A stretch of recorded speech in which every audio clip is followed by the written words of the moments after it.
시청자 여러분 안녕하십니까? VOA 뉴스투데이 시작합니다. 미국 공군이 모의탄두 3발을 장착한 대륙간 탄도미사일 ICBM 시험 발사를 성공적으로 마쳤다고 밝혔습니다. 전문가들은 50년 이상 된 기존 ICBM 체계를 점검하는 한편 핵 3축으로 불리는 전폭기, 잠수함 중 가장 신뢰도가 높은 ICBM에 대한 개량에 초점을 맞춘 시험 발사라고 분석했습니다. 첫 소식 김시영 기자가 보도합니다. 캘리포니아 반덴버그 공군기지에 미사일 경납고가 열리자 미국의 핵 3축 중 하나인 미니트맨3 대륙간 탄도미사일이 강력한 화염을 내뿜으며 하늘로 치솟아 오릅니다. 미니트맨 3는 1962년 실전 배치된 뒤 여러 차례 개량을 거쳐 미국의 핵 3축 가운데 하나로 역할해온 핵심 전략 자산입니다. 핵 3축 가운데 반응 속도가 가장 빠르며 최대 마하 23의 속도로 미국 본토에서 발사된 뒤 30분 정도면 북한 상공에 도달하는 것으로 알려졌습니다. 이번에 시험 발사된 ICBM은 태평양 마샬 군도의 콰저런 환초까지 약 4,200마일을 비행해 목표 지점에 도달한 것으로 전해졌습니다. 미국 공군 지구권 타격사령부는 4일 VOA에 대륙간 탄도미사일 미니트맨 3에 대한 시험 발사를 확인하고 미국의 핵 억지력에 대한 동맹국들의 확신과 잠재적 적국들에 대한 억제가 중요하다고 설명했습니다. 그러면서 차세대 지상배치 전략 억제 전력 체계가 배치될 예정인 2030년대 중반까지 전략자산의 신뢰도를 보장하기 위해 ICBM 시험 발사를 계속할 것이라고 덧붙였습니다. 게리 세이모어 전 백악관 대량살상무기 조정관은 이번 ICBM 시험 발사에는 최근 이뤄진 적이 없었던 흥미로운 특징이 있다면서 탄두가 3개였던 점을 주목했습니다. The testing involved 3 re-entry vehicles. The Minuteman III currently is only deployed with a single warhead because of the restrictions under the New START Treaty. But the New START Treaty may expire next February. And if that happens, the U.S. wants to have the option to what is called upload the warhead capacity of the Minuteman III and deploy 3 warheads instead of 1. 브루스 베넷 랜드연구소 선임연구원은 이번 시험 발사는 미국의 핵 3축 중 하나인 ICBM 역량 자체를 끌어올리는 중요한 움직임일 수 있다면서 미국이 ICBM에 투자하는 이유는 향후 있을 수 있는 매우 큰 위험을 통제하려는 차원이라고 분석했습니다. If suddenly an adversary had a hypersonic weapon that it could fire at bomber bases, it might destroy those bases before any of the bombers could escape. If an adversary developed an ability to find U.S. submarines, which, as far as we know, no one has now, if they developed that, then the ICBMs would still be a relatively secure part of the strategic forces. 베넷 선임연구원은 이어 미국의 ICBM은 다른 핵 전략 자산에 비해 압도적으로 많은 만큼 미국의 전략 핵폭격기와 전략 잠수함 등 핵 3축 가운데 가장 파괴하기 어려운 전략 자산으로 분석했습니다. VOA 뉴스 김시영입니다. 도널드 트럼프 미국 대통령은 지금 대선을 앞두지 않았다면 북한과 중국 등이 합의를 희망하며 협상장에 나왔을 것이라고 말했습니다. 도널드 트럼프 대통령은 5일 미국 폭스뉴스와의 전화 인터뷰에서 오는 11월 선거를 앞두고 있지 않았다면 2가지 일이 발생했을 것이라면서 먼저 주가 지수가 지금보다 더 높아졌을 것이며 이미 일부 기록을 세우고 있다고 강조했습니다. 이어 또 다른 일은 이란과 중국, 북한 등 모두가 합의를 희망하며 첫날 24시간 이내 협상 테이블에 있을 것이라고 말하고 이들 세 국가가 지금은 지켜보기를 원하고 있다고 말했습니다. 트럼프 대통령은 또 지난 대선에서 민주당의 힐러리 클린턴 후보가 당선됐다면 미국은 오랫동안 전쟁을 벌이고 있었을 것이라는 기존 입장을 거듭 밝히고 북한과 여전히 전쟁을 하고 있을 것이라면서 트럼프 행정부는 대북 사안에 있어 잘하고 있다고 덧붙였습니다.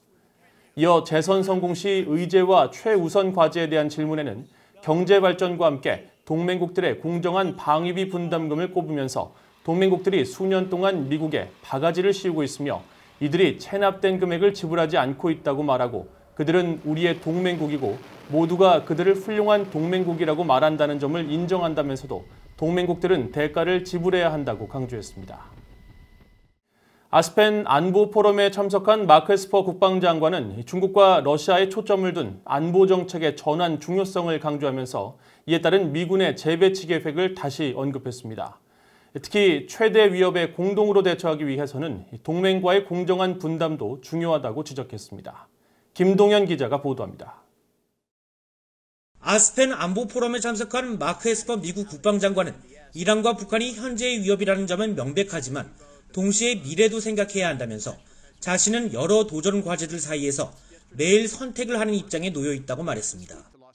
그러면서 미래의 위협으로 중국과 러시아를 지목하고 국방 전략에 명시한 최우선 위협에 따라 미군 재배치 검토가 이루어지고 있다고 밝혔습니다. 특히 중국과의 경쟁에서 충분한 자원과 역량 보장이 최우선 사안이며 다른 모든 위협들에 대한 억지력 제공은 차순위라고 밝혔습니다. How do I make sure that I have sufficient resources, capability in that theater to compete with China, first of all, and secondly, deter any type of conflict. 에스퍼 장관은 그러면서 중국과의 경쟁은 단순히 인도태평양 사령부에만 제한된 것이 아니라 다층적이고 전지구적인 범위이기 때문에 어려운 결정을 요구한다고 설명했습니다. 방위비 분담금 협상과 관련해서는 트럼프 행정부의 기존 입장을 다시 강조했습니다. 역사적으로 미국은 나토, 즉 북대서양 조약기구 회원국이 국방 예산의 2% 분담이 공정하다고 해왔지만 솔직히 자신은 그 이상을 생각한다고 말했습니다. We said the fair share is 2%. Frankly, I think it could be, should be more than that, depending on how wealthy a country is. 또 이 같은 기준은 유럽뿐 아니라 아시아 동맹국들에게도 일관되게 이야기한 것이라면서 최대 위협은 공동 대처 사안이며 공정한 방위비 분담이 요구되는 일이라고 강조했습니다. 에스퍼 장관은 이어 최근 호주, 일본과의 대화를 통해 영내 동맹국들의 참여가 얼마나 중요한지 공감했다면서 중국과의 대처를 위한 영내 동맹국들의 공조의 중요성을 다시 한번 강조했습니다. VOA 뉴스 김동현입니다. 미국이 동남아시아 국가연합 아세안과 회의를 열고 대북 제재 이행 등 북한 문제 등을 논의했다고 미국 국무부가 밝혔습니다. 미국 국무부는 5일 보도자료를 통해 데이비드 스틸웰 동아태 담당 차관보가 4일 라오스의 통판 사완팻 외무부 차관과 함께 제33차 미국 아세안 대화를 주재했으며 이 자리에서 미국은 북한이 모든 도발을 멈추고 모든 유엔 안보리 결의를 준수하며 완전한 비핵화 달성을 위해 미국과 지속적인 협의를 이어나가야 한다는 점을 거듭 강조하고 아세안 국가들도 유엔 대북 제재들을 지속적으로 이행할 것을 촉구했다고 밝혔습니다.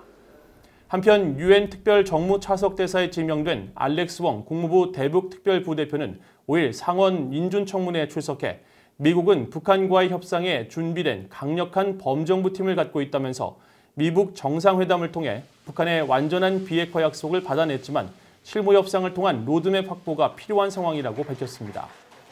웡 부대표는 또 북한의 비핵화를 위한 생산적 협상으로 북한을 이끌기 위해 제재와 압박이 필요하다면서 대북 접근과 제재 이행 부분에서 중국이 해야 할 역할이 있으며 더 많은 일을 할 수 있을 것이라고 강조했습니다.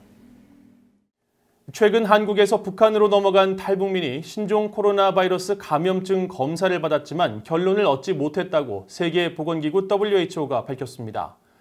에드윈 살바도르 WHO 평양지부 사무소장은 5일 VOA에 보낸 이메일 답변에서 북한 보건성이 개성시에서 신종 코로나 바이러스 증상을 보이는 자가 발견돼 검사를 진행했으며 이 남성과 1차 접촉한 64명을 비롯해 2차 접촉자 3,571명을 찾아 40일간 격리했다고 알려왔지만 해당자에 대한 결론을 얻지 못해 북한 당국에 더 많은 정보 공유를 요청했다고 밝혔습니다.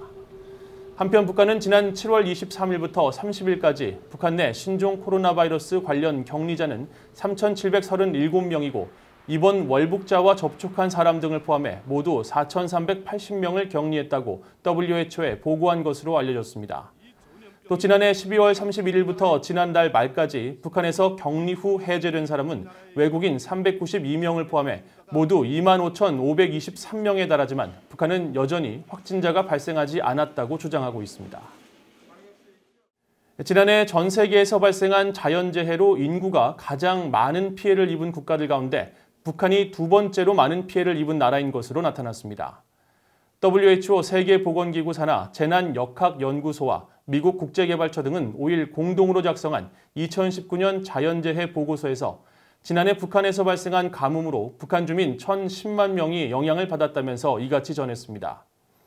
지난해 북한의 가뭄은 지난 1982년 기상관측 이래 최악인 것으로 알려진 가운데 유엔은 북한의 곡창지대인 황해남도와 평양 일대 주요 쌀과 옥수수 산지에 봄철 강수량이 전년 대비 평균의 절반 수준에 그쳤다고 밝힌 바 있습니다.